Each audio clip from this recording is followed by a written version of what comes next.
experience in Afghanistan? It's not bad. I would say overall it's it was a learning experience, honestly, but it's a lot different than how we do things over here. You learn the worst in people and the best in people. So a lot of my friends, you know, that whole combat brings out, what I always said was combat brings out the best in people, and it also brought out the worst. You got somebody who's trying to kill you, you're trying to kill them, you want to go home at the end of the day. They're doing it for a religion, they're doing it for an ideal, and you're doing it because it's a job. You're paid to do it. They're doing it because they're the you know, for the true faith or whatever they call themselves. And it was overall for me it was positive, but at the end of the day, I don't know if I ever, you know, I went over to make a difference, to help people out. I don't know if I ever did help anybody out. I don't know if I ever made a difference, but I had some negative effects of it too. I had a lot of my friends, you know, the frustrations of somebody trying to kill them. You know, you capture prisoners of war, and these guys would do shit to them, you know, beat them up and, you know, manhandle them and fuck these guys up. But I was never like that. I always treated everybody with dignity and respect, and I never had a problem with anybody. You know, whether you're trying to kill me or not, I didn't have a problem with you. You know, I'm here to help you. And if you don't want my help, then, you know, in 1 year or 9 months, whenever I leave this country, you're on your own. You know, it doesn't matter what I do, what I don't do. Did you have friends that lost their lives? I did, yeah, I did. And that bothered me, because those guys, you know, when they did, they weren't thinking about themselves. It was never about themselves. It was always about, you know, the mission. It was always about the greater good. And the guys, even the guys that came home that took their own lives, it was, you know, it was never soldiers that took their own lives that committed suicide. Yeah. They come home, they can't reintegrate into society. They ran into marital problems. The wife left, took the kids.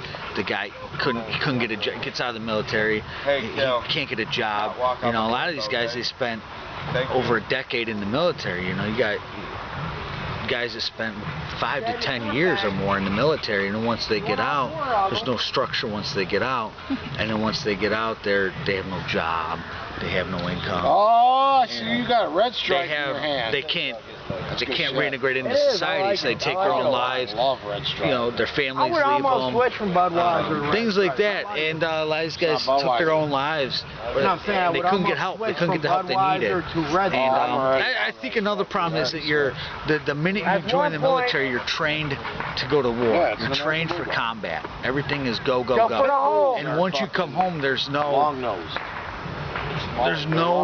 way to stop the trigger from firing, you know what I mean? Like, it's always go, go, go. Everybody, you're always squeezing the trigger to go to combat. You're training for combat. And once you come home, there's no more combat. And that's hard for some people. They're like, well, I've been training my whole life to go to war. And it's like, if you take a guy out of prison, a guy's been in prison for 15 years, you pull him out of prison, and you put him out in the streets, he's so institutionalized by prison, he doesn't know how to be a regular member of society. And so when you take a guy out of the military who's been in the military 15 years, you pull him out of the military and there's no structure out here. You can tell your boss to go fuck himself. You might get fired. Some bosses are weak and they don't care. You know, they're so used to the guys just telling them to go fuck themselves. If I were to go tell a captain in the army to go fuck himself and I'm the E5, dude's gonna lose his shit. I'm gonna lose my rank. I'm gonna lose my pay. But a lot of guys couldn't get back into society, and you know, they lost their lives either overseas or when they came home. And if he's a purebred, none of them, purebred American bulldog, none of them really. It was never about themselves. It was always about the mission. There were 3 rules that we always followed: the mission, the men, and then me. It was always about the mission first, the men come second, and then yourself comes last. And that's usually like the leadership tree that we tried to follow. But yeah, once you get out here, You know, there's none of that shit. So even now, I've been out 2 years and I still struggle with that shit. You know, and I don't know. A lot of guys join back up because it's like repeat offenders that go back to prison, you know. A lot of guys are like, oh, I can't fit in society. I want to go back out, you know. I want to go back into the military. I want to join the army again. A lot of guys get out of prison, 15 years out of jail, you know. I can't do it out here. They go rob a store and they're back in jail again because they're used to that lifestyle, you know. So part of me wanted to reach out and be like a veteran advocate, you know, go help some of these guys out. And I don't think the families know enough about it, you know, the wives and stuff, they don't know. And some of these guys, they come home from their tours, whether it be combat or not, and they don't tell their families anything because they wouldn't understand. She wouldn't understand. They wouldn't understand what it's about once you go to training for an extended amount of time, or you go even into combat for an extended amount of time. These people don't understand it. You have to live that lifestyle to understand it. And so when these guys come back, their families don't get it. The family just sees, you've been gone this long. You don't talk to me anymore. You're mean to me. You yell at me. You do this and that. And a lot of these guys, they go home and they yell at their wives, and their wives are like, well, why are you yelling at me? Why do you talk to me like I'm a soldier of yours? It's because you're so used to telling soldiers to do something that these soldiers go and do it. And then you come home and you have a wife and you're used to ordering people around. You order her around and she's like, I'm not doing it. And then you yell at her like, you dumb bitch. I told you to do the fucking dishes. And just simple things like that. You go to a grocery store, you got to stand in line and some guy's fucking telling you to, you know, he's, you know, being a dickhead at the register or something like that, and you lose your mind at the grocery store because some simple task or some shit like that. And your mother had nothing to do. I don't know. But overall, yeah, most of my experiences were positive. Getting out's the hardest thing. I think that's the hardest thing. Is transitioning from military life to civilian life is probably one of the hardest things anyone will ever have to do, because to join the military, even, it's hard. You know, you go from civilian to joining an organization that's so much bigger than you, and it's a transformation process. And then once they break you down, they build you up how they want you to be, and then once you get out, there's no process on taking the wolf out of they don't take the wolf out of the wild.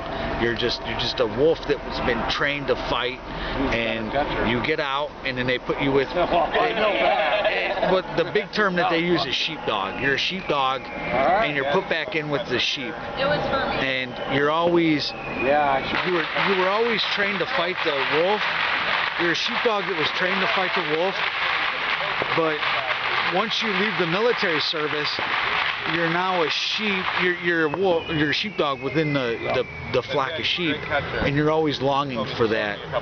You're not longing for it per se, but you're always ready for if something were to happen, where the wolf were to come back. You're ready to protect the sheep, but you're living with these sheep that have no idea that the wolf is an ever-present danger. You know, he's out there and he's gonna fuck you up, and a lot of these people, they don't see that, they don't identify that, and it's hard. It's hard on you, you know. My cornhole badge, dude. That's the crazy thing about it. So.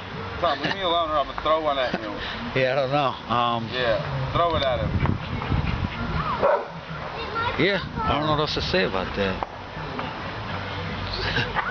See, that's how you handle it. You just ignore him. Wow. Yeah. Like Justin, just ignore him. I have to ignore him because he's fucking. You guys making a documentary? He's making a documentary or something. I don't know. What the? Yeah, he's Bob? Who does that? Talking about Rich's pit bull. And then, who hasn't been socialized. 2 of them. 12 of them? 2 of them. Oh my God. Wait, there's people living there? Yeah, we just moved in. Yeah, there's people living in the White House there? with 2 pit bulls. Jesus Christ.